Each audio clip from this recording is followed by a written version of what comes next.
Boa tarde, pessoal. Hoje, sexta-feira, 12 de julho de 2013, um dia depois da Marcha dos Pelegos de 11 de julho, volto a falar com vocês. Comunismo no Brasil já caiu a máscara do petismo, um partido comunista.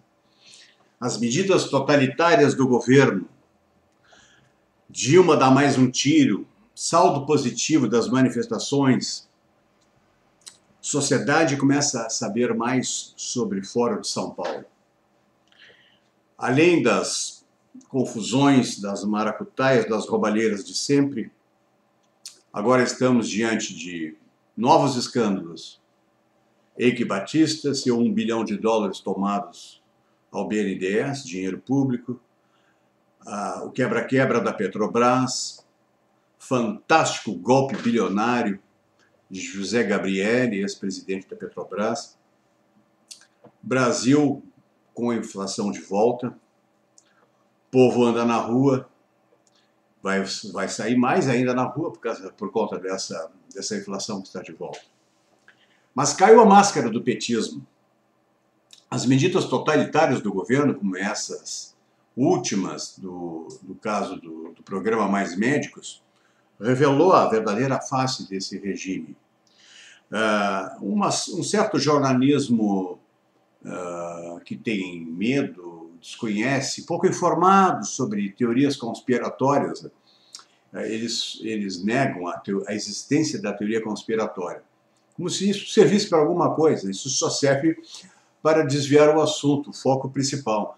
No entanto, fontes desse jornalismo meio duvidoso, assim, com um aspecto que tende a diminuir o alcance das coisas, e também certas análises políticas que a gente anda assistindo pela televisão, chamam essas medidas da Dilma Rousseff de medidas autoritárias.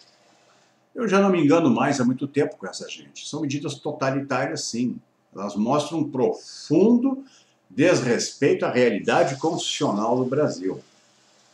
Então, estamos diante de medidas que promovem serviço obrigatório, no caso dos médicos, esse malfadado programa que, fora do foco principal, deixando de atender as reclamações da sociedade, da própria classe médica, tenta, de uma maneira atrabiliária, de uma maneira anticonstitucional, eivada de vícios e de erros, tenta impor, não autoritariamente, mas totalitariamente, uma ideia de governo, de ação política.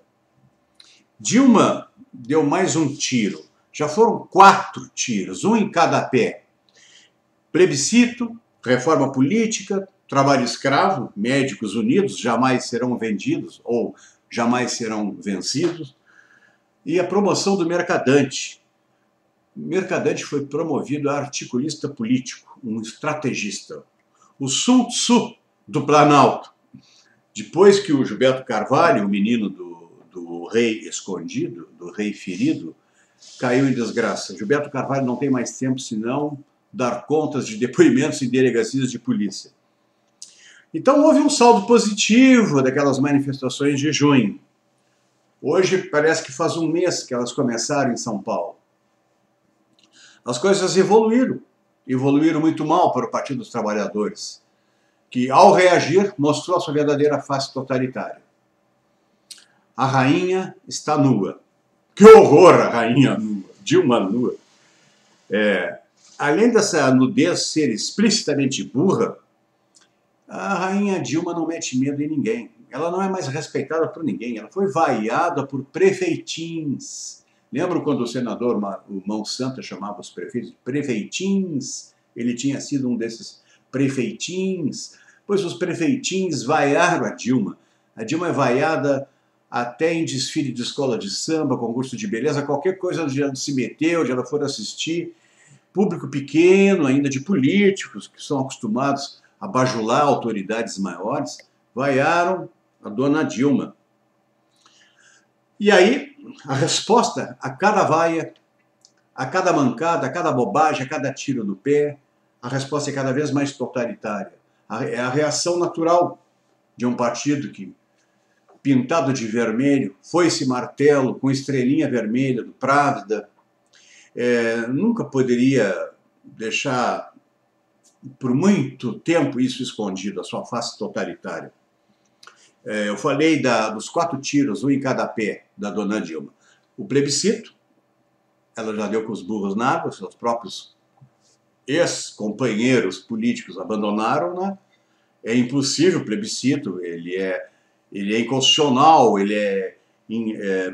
não tem tempo para se fazer, as medidas que ele poderia acionar, colocar em prática, o Congresso poderia fazer. Se foi uma manobra diversionista, no auge das manifestações, o PT e dona Dilma respondem dessa maneira. A reforma política também já foi cancelada, é impossível aquilo é uma confusão danada, sistema eleitoral, é impossível, até para cientistas políticos sérios, que são pouquíssimos. Me lembro do meu professor Tavares, José Antônio Juste Tavares, especialista, o maior especialista do Brasil em reformas políticas, tem livros publicados. O professor Tavares conhece os sistemas eleitorais de todos os partidos. Se vocês quiserem saber como é que funciona o sistema eleitoral na Albânia, se é que existe eleição lá, o Tavares sabe. O Tavares, amigo de Gilmar Mendes, conhece muito bem o processo constitucional, é um incansável defensor da democracia constitucional. A democracia se aprende depois de décadas e décadas e décadas de prática. É assim que ele me ensinou. Uma Constituição de 88, que teria refundado a democracia do país, em 25 anos ela já não pode ser mexida no seu cerne. Mudança do sistema eleitoral significa que essa democracia não estava correta, mas não é assim. Sistemas eleitorais se provam em décadas, em muitas décadas, se não em séculos. Trabalho escravo dos médicos. Esse ponto que eu vou deixar mais para o fim, que é uma coisa que me atinge pessoalmente, tenho um conhecimento assim já de longa data sobre isso. Eu gostaria de ler até um artigo que eu fiz agora, está publicado no Facebook, chamado O Fantasma Totalitário de Alma Ata Apareceu. Escrevi isso no dia 8 de julho. Uma pequena epígrafe que eu tirei do Wikipedia. A declaração de Alma Ata foi formulada por ocasião da Conferência Internacional sobre Cuidados Primários de Saúde, reunida na cidade de Alma Ata, no Cazaquistão, entre 6 e 12 de setembro de 1978, dirigindo-se a todos os governos na busca da promoção de saúde a todos os povos do mundo. Dilma abandonou os médicos que estão nesse momento trabalhando em todo o país. São milhares de médicos sem condições adequadas de trabalho. Eu sou um destes. Sinto-me abandonado, então. Em nenhum momento do anúncio do malfadado plano, a presidenta Dilma falou em aumentar os recursos existentes. Logo, podemos esperar que os serviços atuais existentes vão ser sucateados pelo tempo e pelo abandono. Enquanto isso, o governo surfa na maionese envenenada pela bruxa comunista que botou um ovo lá no casaque. Agora nasceu a saúde totalitária. Fomos atropelados, então, por uma medida totalitária que destrói o existente e não coloca, na prática, nada no seu lugar. Essas medidas, como anunciadas, acabam com o futuro da medicina de qualidade no país. Esse plano vai criar duas classes médicas. Uma, sindicalizada e controlada por pelegos estatais, espere e verão, que nivelará por baixo o atendimento por desprezar a construção de hospitais e centros bem dotados tecnologicamente. E outra classe, que se atrasará na aquisição de habilidades para a tecnologia que o povo precisa e exige no século XXI. Uma tecnologia à frente, muito à frente, do antiquado modelo comunista soviético de gestão da saúde. Esse ferro velho criminoso e cruel agora será obrigatório. As futuras gerações de médicos não terão mais uma residência médica sem a presença do Estado. Esse elo essencial de excelência profissional que une o final da formação médica com o exercício competente e hábil que parte de jovens inteligentes e inovadores será enfraquecido. Esse plano é ruinoso também, como disse, porque ele desencoraja e desprovê os serviços atuais existentes. Abrir-se-á um hiato de qualidade que aumentará com o tempo. Criar-se-á um degrau inferior na qualidade que já era baixa em alguns lugares. Isso agravará o problema existente, o qual não é a falta de médicos, mas a inexistência de recursos materiais distribuídos pelo país. O problema que o governo não quer ver. Dinheiro não falta. Os petistas distribuem fartamente bilhões de dólares suspeitíssimos para países estrangeiros. Esse governo comunista, como todo governo comunista, não emprega esforços na materialidade mínima compatível com seu tempo. É sempre pelo menos, pelo mais doloroso, pelo mais escasso, pelo mais sofrido. Esse ranço de falso humanismo, quando ouço e vejo o mercadante e o ministro da Saúde, Alexandre Padilha, falar em humanidade, que os médicos ficarão mais humanos, eu fico arrepiado. Para eles isso soa verdadeiro, mas para as pessoas normais é delírio puro. Trocar realidade material por ideologia é loucura. Os médicos não podem proporcionar democracia, direitos humanos, cidadania para seus pacientes no lugar de atenção, procedimentos e ações concretas, reais, desse mundo. Quem inventou e quando isso começou? Quem foi que inventou isso? Para quem desconhece o caminho socialista da saúde, declaro que isso é obra da ONU e da sua Organização Mundial de Saúde. Aí também entra Unesco, Unicef. Desde a conferência de Alma-Ata que descrevi na epígrafe. O modelo comunista de gestão nada tem a dizer sobre tecnologia. Naquele instante, em 78, se criou a ideia que a prevenção é superior à ação sobre o mal real, o que acarreta a alocação de recursos para a solução de problemas. Isso despreza o óbvio, que não se faz saúde sem hospitais, sem centros técnicos e recursos humanos integrados. O foco comunista, o nível do problema, foi direcionado para a solução barata, aquela que não tem resolutividade. O resultado era inevitável. Esse é o varejo pobre das ideias socialistas sobre saúde e medicina. Eles se agarram a esses slogans e convenceram muita gente que esse é o caminho que agora percebemos como errado. Ou alguém conhece algum país comunista ou socialista que se notabilizou na indústria e nos equipamentos que queremos e precisamos para continuarmos vivendo e bem? Quem não quer ser atendido com alta performance, como os petistas são, usando e abusando e debochando da nossa cara? O socialismo nunca produziu tecnologia. Tentam antes substituí-la por slogans de propaganda, como a tal humanitas mercadantiana, que nem o Quincas Borbas ousou delirar. Esse é o primeiro ato totalitário do governo Dilma. Totalitário e burro, totalitário e incompetente, totalitário e ridículo. Os governos petistas são a vergonha do totalitarismo. Tenho fé que essa loucura não vá adiante. Se for, chegou a hora de reagir à altura. O fantasma totalitário de Trotsky, que vagou refugiado em Alma-Ata em 1929, renasceu aqui e agora. Ele será capaz de unir a classe mais desunida do Brasil? Os médicos? É o que veremos. Esse texto, eu tinha vontade de apresentá-lo. Tive oportunidade de já tocar nesse assunto em outras oportunidades, mas agora chegou uma hora boa de mostrar a falácia do SUS. Tudo que se diz do SUS, o SUS é um sistema malfadado, está destinado ao fracasso. Ele é salvo, no entanto, pelo trabalho dos médicos, das enfermeiras, dos técnicos, do pessoal que trabalha, que pega pesado, que salva a vida das pessoas, que faz cirurgias indispensáveis. Isto é, nós médicos trabalhamos no SUS, todos nós trabalhamos no SUS. Não precisa inventar trabalho forçado, escravo, para que alguém trabalhe no SUS. O SUS é universal no Brasil. Não há como trabalhar em medicina sem trabalhar no SUS.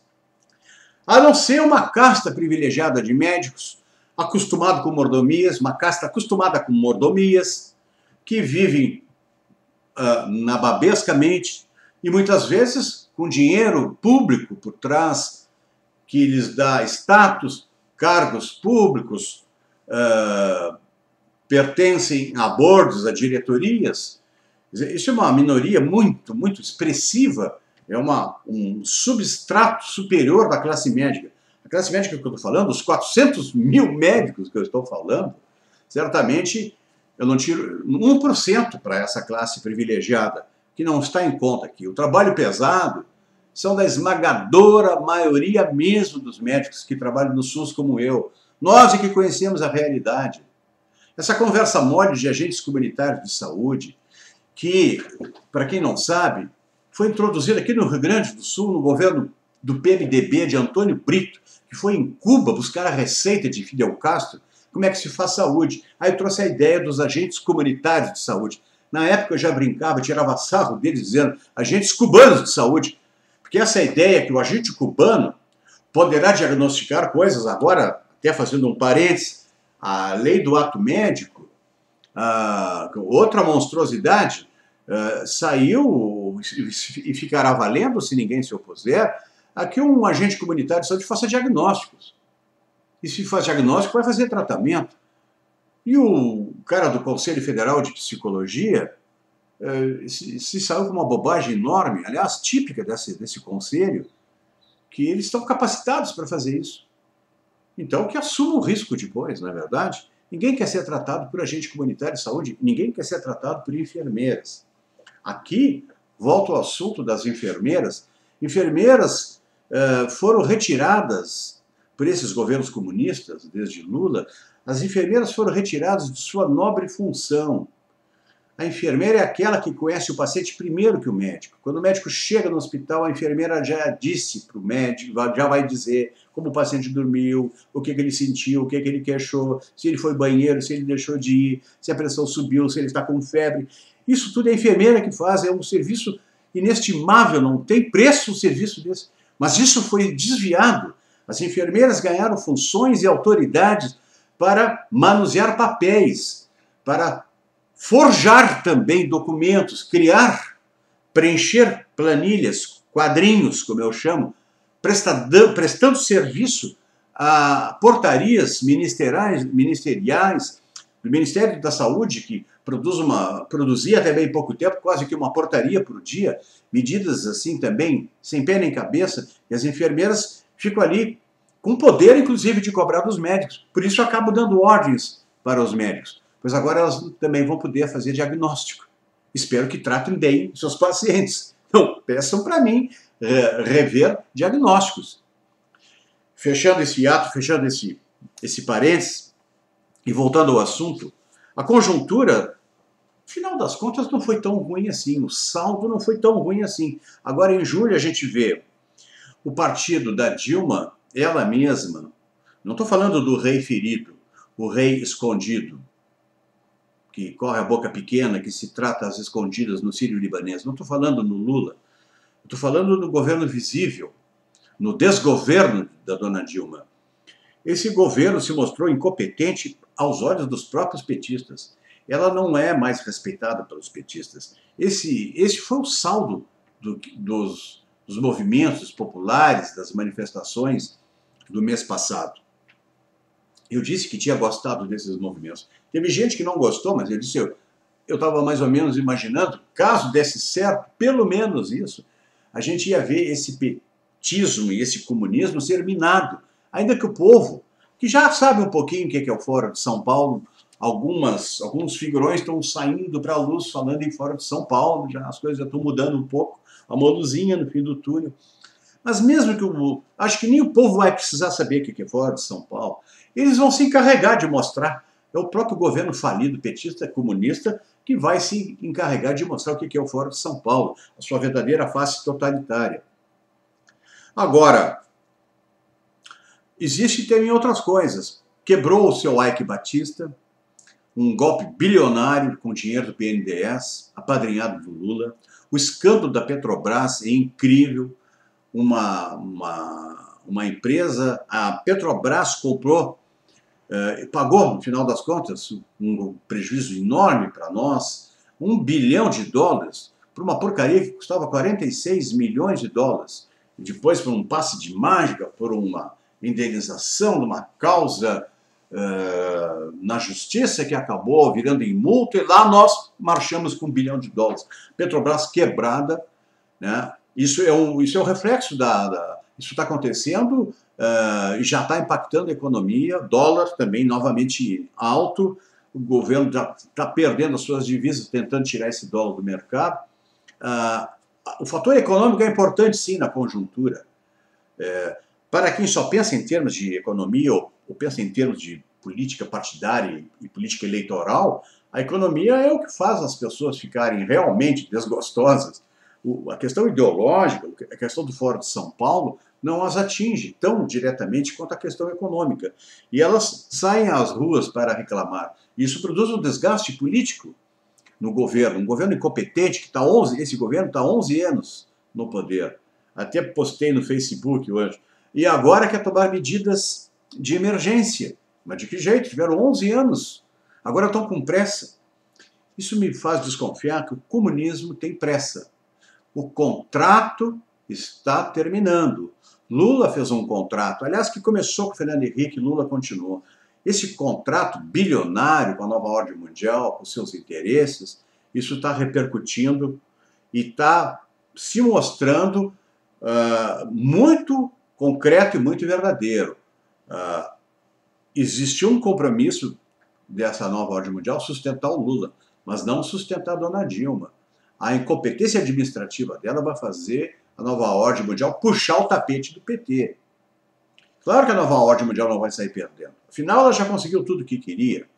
O PT está reclamando que está sendo espionado.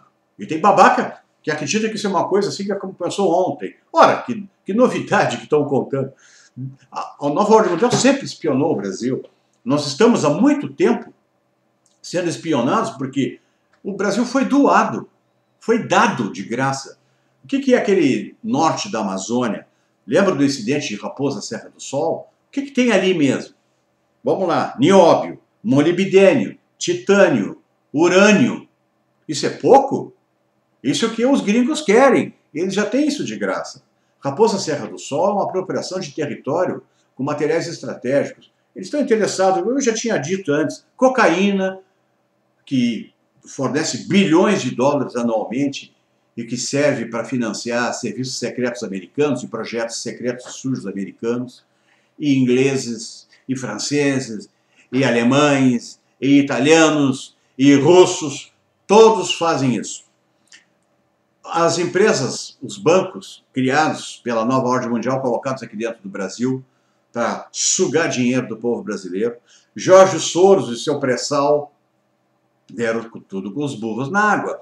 Começa a aparecer a verdadeira intenção do investimento internacional. Então, não querem que nós sejamos espionados, eles querem saber como é que está o negócio deles, nós doamos isso para eles.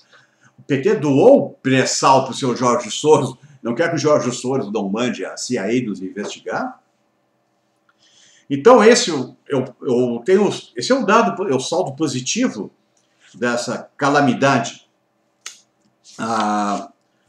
Voltando ao assunto dos médicos escravos, agora a Veja Online andou publicando depoimentos, o mais importante para mim, do jurista Miguel Reale Júnior, que foi ministro da Justiça por 40 dias apenas, do Fernando Henrique Cardoso, o único ministro da Justiça decente que Fernando Henrique Cardoso teve. Ele era tão decente que ele só aguentou 40 dias naquele palácio. Pois ele diz, isso tudo é inconstitucional. Uma medida provisória seja feita para algo que não vai ser colocado em prática já? Se esqueceu a dona Dilma que isso que ela diz que vai começar em 2015, formará médicos em 6 anos, em 2021 começará isso. Mas que medida provisória é essa? Medida provisória, segundo a Constituição, para coisas urgentes. É para já, não para daqui a 6 anos. Então já não descaracterizou a medida provisória. Além disso, o dado fundamental, é inconstitucional o serviço militar, o serviço obrigatório, salvo o serviço militar. Não existe serviço obrigatório. Não existe essa escravidão que o regime comunista petista quer nos impingir. Eles têm defesa, eles têm gente que defende eles, evidentemente. O Unicamp, os capachos e os cucarachos de sempre vão proteger o projeto comunista totalitário da dona Dilma. Por exemplo, psicólogos já vieram à luz dizendo que estão adorando as coisas. Mas psicólogos não precisa fazer lei para tornar eles escravos, já são escravos. Segundo o Conselho Federal de Psicologia, que é um braço ideológico assim, de classe do Partido dos Trabalhadores, eles adoraram a ideia. Fisioterapeutas, enfermeiros, técnicos de enfermagem, todo esse pessoal será reduzido à escravidão. Isso não tem jeito, isso não progride. Imagina alguém trabalhar num sistema de estágio, como estagiário, não recebendo 13º, não contando tempo para aposentadoria. Ninguém vai se sujeitar a isso sem reclamar. Portanto, esse projeto também não vai adiante por conta disso. Tem um professor da Fundação Getúlio Vargas, Carlos Ari Sundfeld, da Escola de Direito da Faculdade Getúlio Vargas. É uma requisição de serviço, não é uma atividade acadêmica. O projeto petista, comunista, totalitário, revê a atividade acadêmica, mas vincula essa atividade acadêmica a uma prestação de serviço imediato. Há uma chantagem aqui. Ou faz, eu não te dou o diploma. Quer dizer, quem ingressar nesse sistema já está sabendo que será chantageado quando sair no final do seu curso. Isso não pode prosperar. Eu acho que isso é tanta burrice, isso um dia vai ficar mais claro. Se vier a acontecer, os exemplos desmancharão essa pretensão. Mas eu acho que isso não se cria. Existe muita incompetência e existe uma clara e deliberada vontade de impor, por atos totalitários, aquilo que esse partido é incapaz de fazer pela via pseudodemocrática. Nem na pseudodemocracia socialista eles conseguem. Estão apelando para a ignorância. Eu acho que isso aí é o fim do PT, como eu já tinha dito em outro vídeo, mas mais do que o fim do PT, vai ser a revelação da verdadeira natureza desse partido totalitário, PT. Muito obrigado.